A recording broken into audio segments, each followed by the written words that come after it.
Prabhupada ki jai.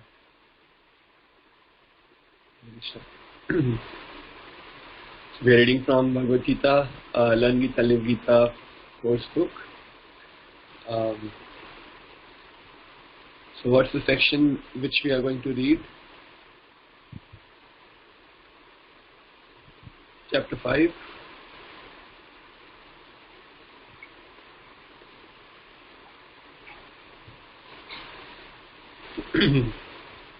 Five point five.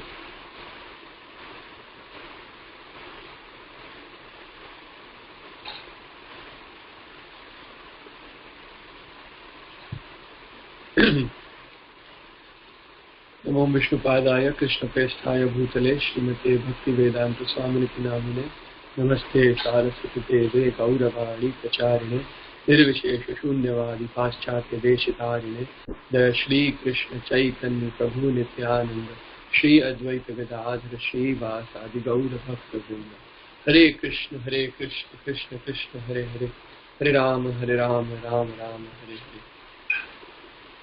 So we're reading from Learn Gita, Live Gita course book, chapter 5, section 5.5, conditioning of Jiva, false consciousness. So in Bhagavad Gita 7.5, Lord Krishna says, Aparayamitastvanyam prakritim vidhi me param jiva bhutam mahabahoyedam dharyate jagat.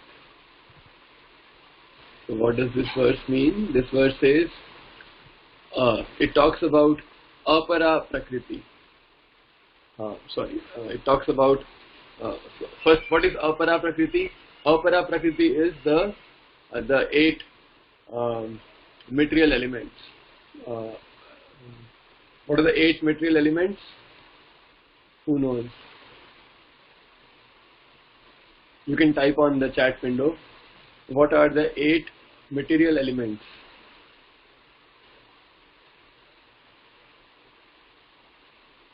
What are the 8 material elements?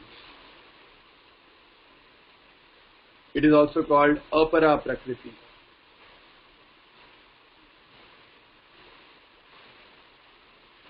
Apara means inferior energy of Krishna. Apara. Para means para means superior. Apara means inferior. Yes. Earth, water, air, fire, ether. 5. And 3 more. Mind,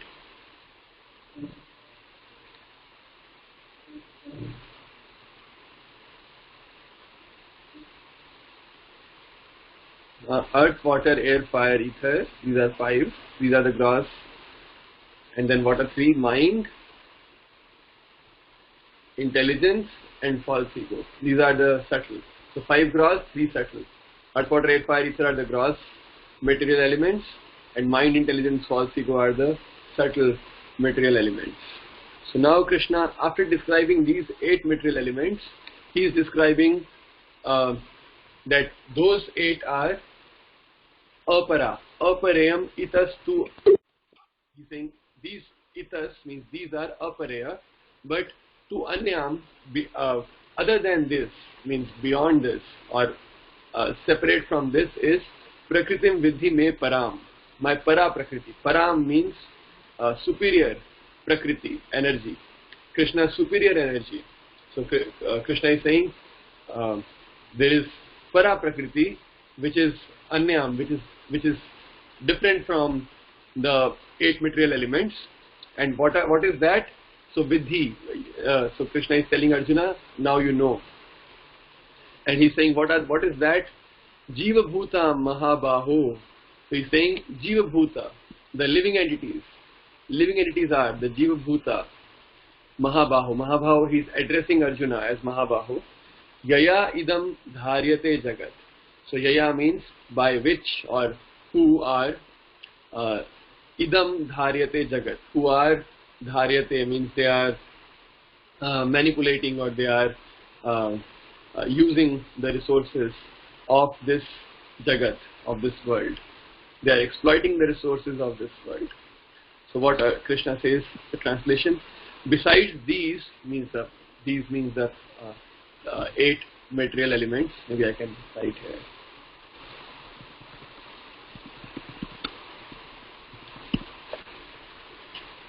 O mighty armed Arjuna, there is another superior energy of mind which comprises the living entities who are exploiting the resources of this material inferior nature. So this is what. So there are two kinds of energies, material energy and the spiritual energy. So Krishna is telling about the earth, water, air, fire, ether, mind, intelligence, false ego. These are all material energy, the inferior energy, and the superior energy comprises the living entities. There are two energies of Lord Krishna in this entire cosmic manifestation, the inferior and superior energies. The living entities or the jivas belong to the superior energy, and the matter, the material nature, belongs to the inferior energy. In the 13th chapter of Bhagavad Gita, Krishna elaborately explains about matter and jiva. Let us revisit some of these verses. So remember, what is the section? Section is the conditioning of jiva. The jiva is there, we are there, we are spiritual, but then why do we behave in a material way? Or why do we behave in a way which is not spiritual? Is there any relationship between the subtle mind and the gross brain? I don't know. Subtle mind and gross brain. I don't know. You should ask that. This question is very difficult.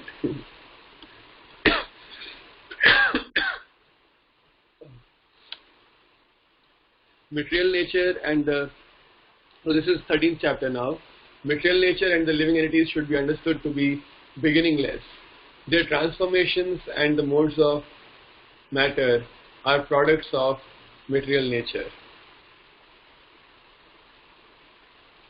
So Krishna is explaining in 13th chapter that both these energies, the material nature, which means the inferior energy, and the living entities, which is the superior energy, both are beginningless. Both are always existing. Of course, the material nature is changing the form, changing the manifestation. For example, today I see a table, yesterday it was just a wood, and day before yesterday it was just maybe water, air, seeds or something, right? So it is changing its form, it's changing the material energy, manifestation is changing, but the energy or the nature is not changing. Nature is same, just the manifestation is changing with time. So but they are all beginningless. Their transformations and the modes of matter are products of material nature. Here Lord Krishna is saying that both the material nature and the living entities are eternal, that is, always existing. In the beginning, the material energy is unmanifested. Mahavishnu, the plenary portion of Krishna, glances over the material nature, and through his glance, unlimited jivas enter into the womb of the material nature. Thus, jivas attain different bodies as per their consciousness. So now the process of creation is being explained that before this creation took place, the material energy was there but in unmanifest form. And because of Lord Mahavishnu, all of you know Lord Vishnu, because of Mahavishnu, who glances over the material nature, and because of his glance, through his glance, he impregnates or he makes the jivas enter into this material nature. And then when the creation happens, there is a long process, but when the creation happens, then the jivas, they attain different bodies as per their consciousness. And this one says, nature is said to be the cause of all material causes and effects, whereas the living entity is the cause of various sufferings and enjoyments in this world. So the matter is behaving the way it is behaving because of nature, but we think happiness or distress because of our own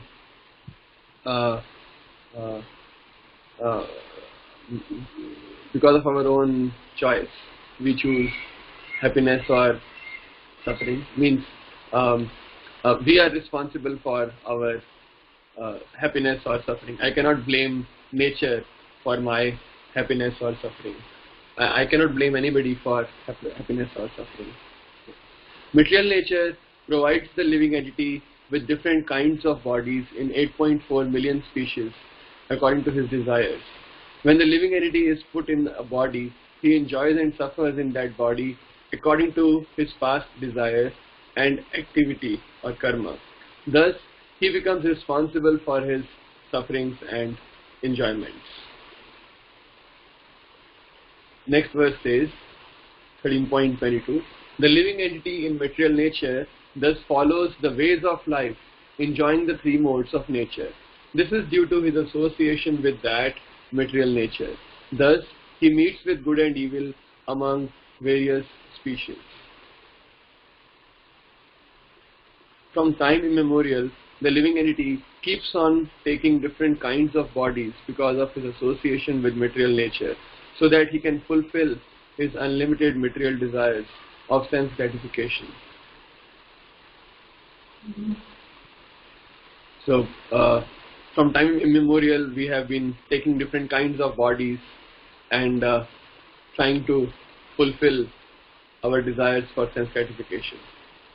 Yet in this body, there is another, a transcendental enjoyer, who is the Lord, the Supreme Proprietor, who exists as the overseer and permitter, who is known as the Super Soul. Lord Krishna as Paramatma always resides with the soul, whether she is in the body of a human, dog, or even a worm. In this way, he knows all the past, present, and future. In Mundaka and Shvetara Upanishad, this material body, the soul, and the super soul are compared, respectively, with a tree and two birds sitting on it. One bird, the soul, is enjoying the fruits of the tree, while the other, super soul, is the witness. So this body is like a tree on which two birds are sitting. So there is me, the living entity, and super soul. Both are there in this body, and they are. So what they are doing? So one bird, which is me, I am trying to enjoy the fruits. Sometimes I run towards this fruit, or sometimes I run towards that fruit. So because of which I get happiness or distress. But the other super soul, he is neutral witness. He is just seeing, and he. So in this way, the two birds are there in this body. So, and then Sir is quoting this verse from Shvetara Upanishad. Dva suparna suyajya sakhaya samanam vriksham parishasvajate tayor anyaha pippalam swadvati anashnan anyo abhichakshiti. The two birds of beautiful plumage, who are inseparable friends, reside on the same or the self-same tree. Of these, one eats the fruit of the tree with relish, while the other looks on without eating. Samane vrikshe purusho nimagno anishaya shochati muhyamanaha jushtam yada pashyati anyam isham asya mahimanam iti vitashokaha. Sitting on the same tree, the individual soul gets entangled and feels miserable, being deluded on account of his forgetting divine nature. When he sees the other, the Lord of all, whom all devotees worship, and realizes that all greatness is his, then he is relieved of his misery. So as soon as we turn towards Krishna, we become happy. These two verses make it clear that the super soul is eternally accompanying the Jiva and is waiting for that fortune moment when the Jiva will look for his association. So Krishna is waiting that when we will turn towards him. Then next verse, Bhagavad Gita 13.24 says, one who understands this philosophy concerning material nature, the living entity, and the interaction of the modes of nature is sure to attain liberation. He will not take birth again here. regardless of his present position. Krishna is saying that those who understand the science of atomic soul, super soul, and material nature will transcend the material space completely. All the manifestations in this world are caused in the material nature under the supervision of the Supreme Lord. Although the nature activates all the actions, but it is not the cause of misery and happiness of a Jiva. The Jiva remains responsible for his perpetual continuance in the world as he has forsaken his duty to surrender to the will of the Supreme Lord Krishna. So,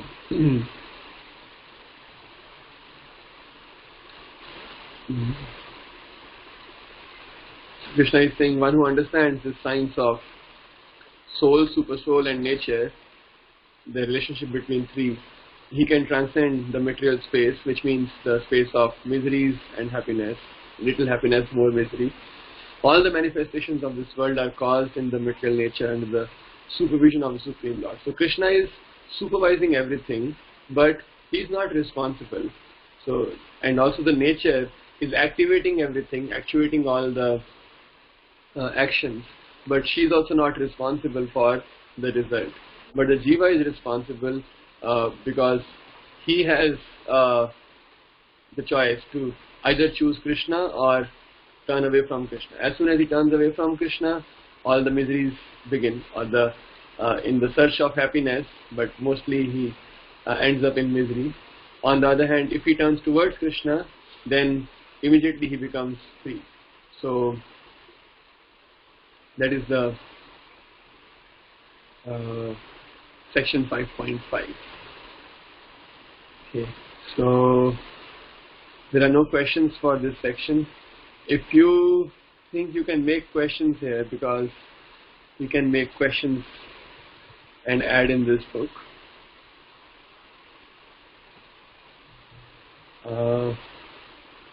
So let's summarize. This section is telling about superior energy of Krishna and the inferior energy of Krishna and the relationship between the two. So what is the relationship? That we become conditioned by the association with the material energy. That's why we get into this cycle of repeated change of body and happiness and distress. But then what is the role of Krishna here? Krishna is actually the root of everything. But as soon as we but all this misery is because of turning away from Krishna. As soon as we turn back towards Krishna, again we become happy, or we become free from this bondage of material nature, which is cause of all miseries. And so one very important point which this section is making is, we should not blame Krishna for our miseries. If I am miserable, it's because of my own misdeeds, and I should also not blame nature for that, because like many people, they say nature is a very cruel parent. Nature is like parent, like we say Mother Nature. Nature is like a parent, but many people, they say nature is a very cruel parent because there is famine, there is earthquake, there is flood, and so many people, they suffer because of that. Now there is corona, or there are whirlpools, no, not whirlpools, whirlwinds, no, or tornadoes. So people say nature is causing us so much distress, but no, it's not nature which is causing us so much distress. It's our own sinful activities which is causing us so much of distress. Today, corona is there. Why it is there? Because we are mistreating the animals like anything. So this corona started from animals, because so much of meat eating is rampant, and all the viruses which are associated with particular animals, they also attack us because we are eating those animals. And those animals are, they know how to deal with those viruses, but we don't know. So that's why we become vulnerable. We become very badly affected by those viruses, and we suffer. So who is responsible? Animals are not responsible. They are in their natural situation, but we are putting them in trouble. We are first killing them, and so naturally all the viruses which are attacking them, they are also attacking us. So we are becoming sick. So we should not blame that nature is responsible for my misery. Corona is natural. No, it is I am responsible for my misery. And similarly, I should not blame Krishna for. Means it's very sad. We see people are blaming Krishna for their miseries. Many times it happens. People say Krishna caused this. I mean, it is so everywhere around us.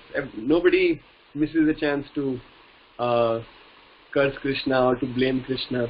But actually, Krishna is not causing. Krishna is just waiting that when we turn towards Him, as soon as we turn towards Him, we become free from misery. What is that verse?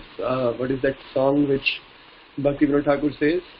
Jeev Krishna Das, E Vishwas, Korle to ar dukh nai.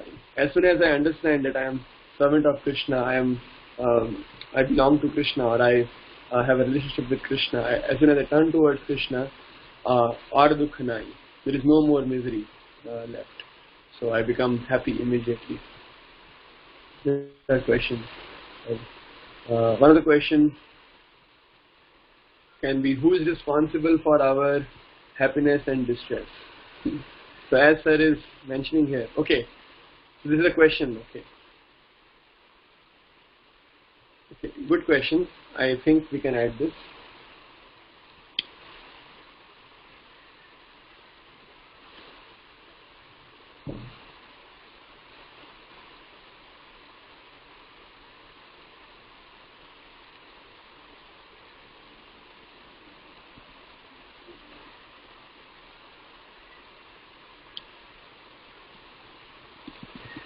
I'm saying there are so many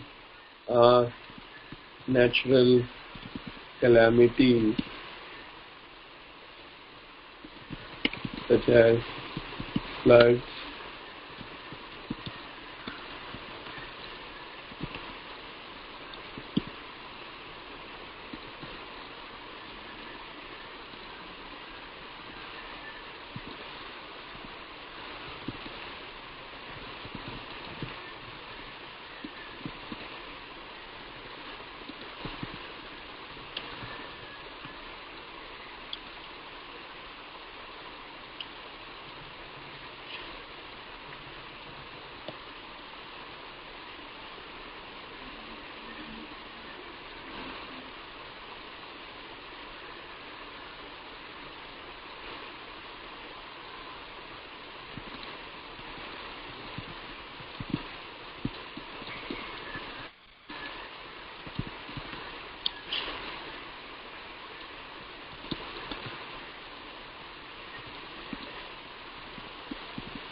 yeah.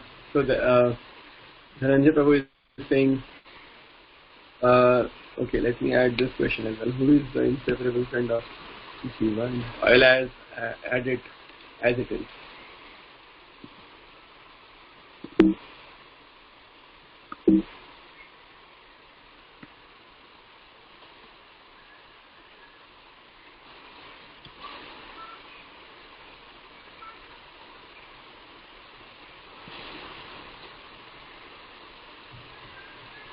Okay. Yeah, if somebody is blaming Krishna, can also attach us to Krishna as we are taking his name. So if we are blaming Krishna, we may not become attached to Krishna, but we will get the benefit of chanting Krishna's name. So sir was explaining about Namabhasa, in which I think it was Hela Namabhasa, which is not considered very nice, but it means that even if somebody is taking Krishna to cursing Krishna, still he gets the benefit of chanting the name of Krishna. So he will not get attachment towards Krishna because he is not favorably disposed towards Krishna. So he will not become attached to Krishna because he is unfavorably disposed, but he will get the benefit of chanting Krishna's name. But this name is very different from pure name of Krishna, which devotees chant. So he will get some benefit. But if we chant name of Krishna while appreciating Krishna, then we get much more benefit, and we also become attached to Krishna because we are favorably disposed towards Krishna. Right? And then if we are serving Krishna on top of it, then we become more attached, we get more benefit. And if somebody is a pure devotee who can chant pure name of Krishna, then he gets the maximum benefit. So that is what I think, what I understood from that discussion.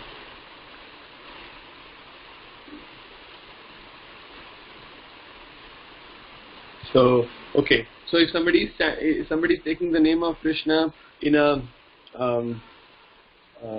unfavorable way, that is not considered bhakti, right? Because bhakti, we were reading that bhakti means anukulena Krishna anushiranam. Anukul, it should be anukul. Anukul means it should be favorable. But if it is not favorable, then that is not bhakti. So that person gets the benefit of chanting the name of Krishna, but if somebody is doing bhakti, then he gets much more benefit. So it can be said as Krishna's mercy that even if somebody is cursing Krishna, but still Krishna gives him the benefit. That is Krishna's magnanimity or Krishna's big-heartedness. Krishna has a big heart. Yeah. But from our side, we are not being nice towards Krishna, right? Unnecessarily cursing him. It is a nice prayer by Kunti Maharani, where she says, Samam charantam sarvatra bhutanam yanmitha kalihi. So Kunti Maharani says that Krishna is neutral. Krishna has no friend or enemy. He is equal towards everybody. But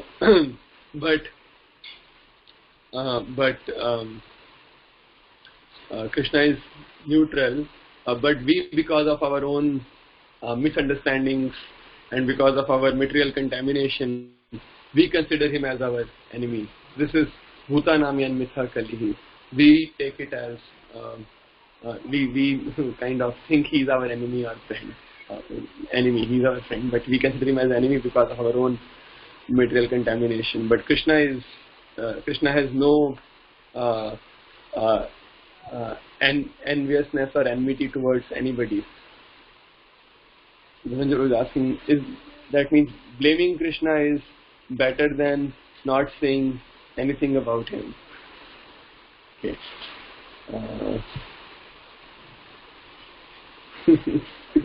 I don't know.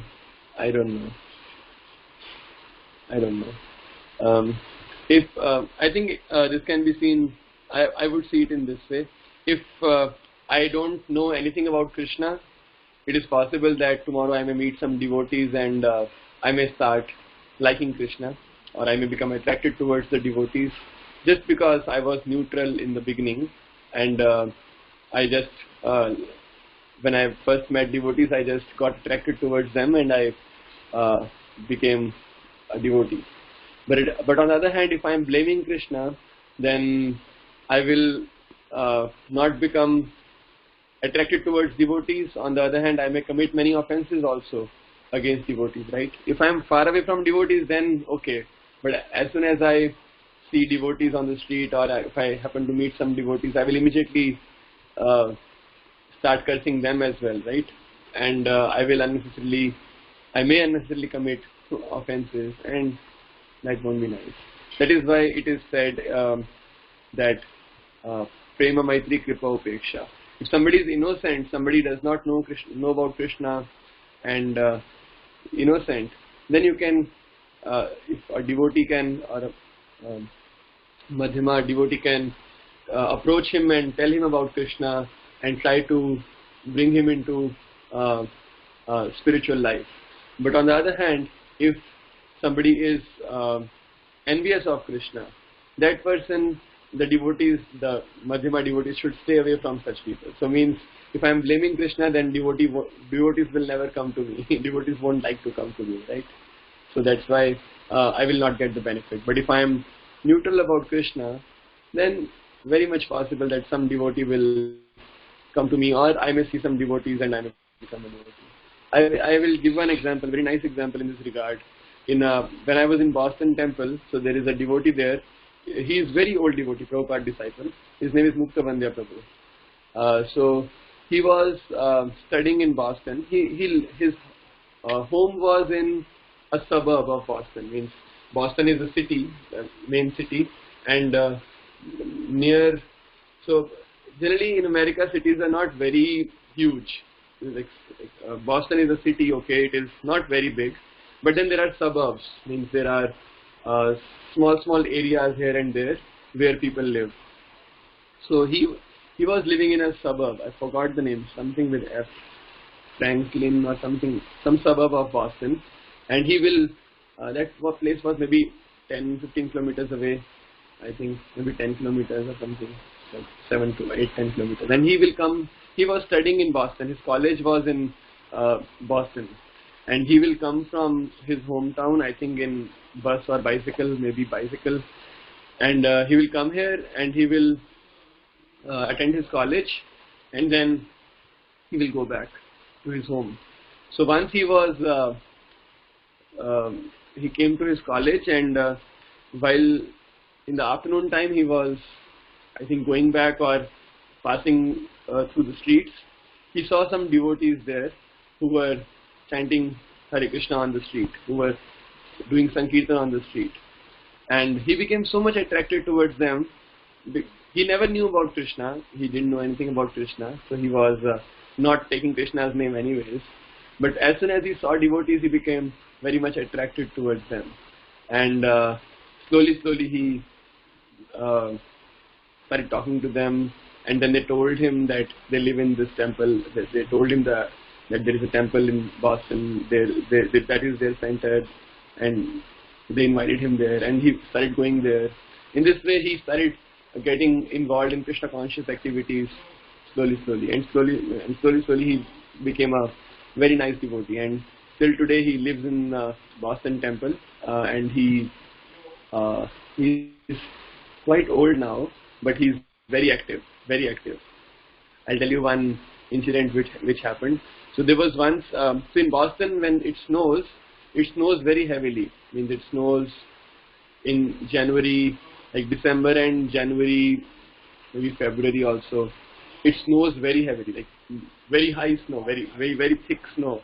And mostly during that time, if it snows, the day when it snows, everything is blocked for a few hours. Let's say that the trains won't move because tracks are covered with snow. Still, they are very fast. They have equipment. They have their cleaning devices, and quickly they will clean it. But still, it will take a few hours for traffic to be normal again. So that is why on such days we work from home. We don't go to office. I mean, we don't go office or college, wherever. So I will just stay at home and work from home. And I was working from home one day in January, very cold, and all snow all around. So I was inside working from home, and in the afternoon, maybe late afternoon, around 3 o'clock or 4 o'clock, it so happened I went downstairs. I don't know why, maybe to get something or something. So I went to the basement where there was kitchen, and I saw Mukta Vandya Prabhu was washing all the pots. There was a huge pile of pots from the kitchen, and he was just washing them all alone. And I asked him what happened, that somebody was scheduled to do this service, because they have a schedule that this time this person will do, this time this person will do. I asked him, why are you doing it? So he said, nobody was there, so I thought I will do it. So it was not his service, but still he was doing it all the time. So, and then I thought, okay, I should help him. So he is very nice devotee, and okay, he does so many things, but this is just one small thing, that how he takes care of the temple, like mother. So when nobody does some service, he himself does everything. So, but how it all started, because he was neutral towards Krishna, but it so happened that he saw devotees and became attracted towards them. Hare Krishna. So I think we can stop here. It's almost 7:50. Hare Krishna. Thank you very much.